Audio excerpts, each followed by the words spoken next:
the whole plan that they have is predicated on the notion that we would aim at 550 parts per million of carbon in the atmosphere, and that our target now would be a 3 degrees Celsius increase in global temperature.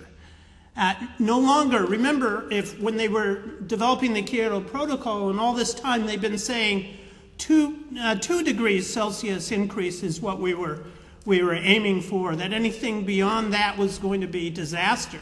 Now they basically are raising it to, the goal is to prevent a 3 degrees Celsius increase. Now, one reason, of course, is that the way things are going, it's very difficult for us to reach the 2 degrees Celsius target. A lot of this is already built in by emissions that we've done in the past. We probably could, but it would require drastic cuts in emissions. In fact, I think the Stern report said it would require the emissions go down by 7% a year, and peaking in 2015. The Stern review says what we want is to have a decrease in emissions by 1% a year after they peak in 2015. Then a decrease by 1% a year up to 2050, which will result in like a 30% cut, and then that will put us on track. That will only put us on track to maybe reducing it by 70 to 80% by the end of the century. And of course, we know that even the IPCC and the various scientists, they say, if we get to a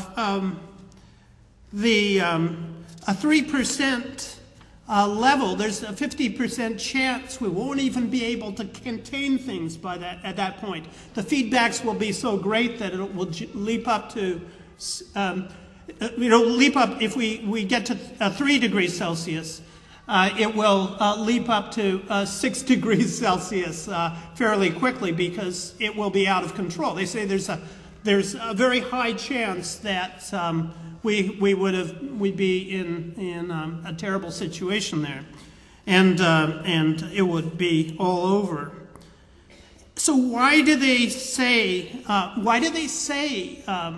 that we should target a 3 degrees Celsius increase from the 2000 level? Why do they say that we should aim at the emissions peaking in 2015? That's 7 years from now, and then going down by 1% a year after that. Well, it's because they say that paths, this is a quote from the Stern Review, paths requiring very rapid emissions cuts are unlikely to be economically viable. So we can't cut emissions by more than 1% a year because it would not be economically viable. It might save the planet, but it would not be economically viable to do it. Then they point to examples. They say what are the examples of success stories in terms of reducing emissions by as much as 1% or close to 1% a year for an extended period of time. And the Stern Review provides 3 success stories. One is that France, from 1970, when France did a massive building of nuclear power plants.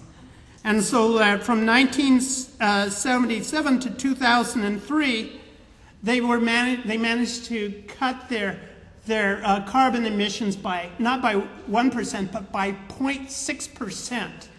as a result of building all these nuclear power plants. And so that's one success story. Another success story is that they point to is what they call the UK dash for gas. Of course, that's a euphemism. Some of you may remember the coal miners' strike, the whole struggle in the Thatcher administration over coal. They destroyed the workers in the coal industry. I have 15 minutes. Oh, I've had 15 minutes. Okay, well, I'm gonna have to. They went to gas because they had all this North Sea gas that had been discovered, and so they got rid of the coal industry and did that. The third, but they only achieved a 1% drop, and over the period over a short period as a result of that. The third success story, and the really big success story in a way, do I have like 5 minutes? Is the collapse of the former Soviet Union. Now, that was a major, they say it was a major recession. It was much more than a recession. It was, the Soviet Union went from being one of the biggest economies in the world, second biggest economy in the world, to becoming a third world economy. And that was very successful in terms of reducing carbon emissions. The carbon emissions of the former Soviet Union went down by 5.2% per year from 1989 to 1998. But the Stern Review says, well, we can't go that way. We can't let we can't do that because that's a shrinking of the economy. And the whole object, you have to understand, the whole object is to have the economy grow just as fast as before. That's the number one goal, is to increase, not really grow the economy, but to grow profits. But the expansion, economic expansion, is the number one issue, and the whole issue of saving the global climate has to be put in there as a secondary issue. But we can't do anything that would interfere with the economy. So then the result is that we have to, and you have a situation where we've been traditionally improving our energy efficiency. We've been improving our carbon efficiency until recently. And this, actually, energy efficiency has been going on ever since the 19th century, has been improving. Every steam engine was better than the steam engine before it. The problem is that every time we improve our efficiency under this system, the whole system expands economically. It uses that efficiency to expand, and the growth and income effects overwhelm the accumulation effects, really, overwhelm any improvements in efficiency. So that you had, say, in the United States, you had a 34% improvement in efficiency carbon efficiency, 34% improvement in carbon efficiency between 1975 and 1996.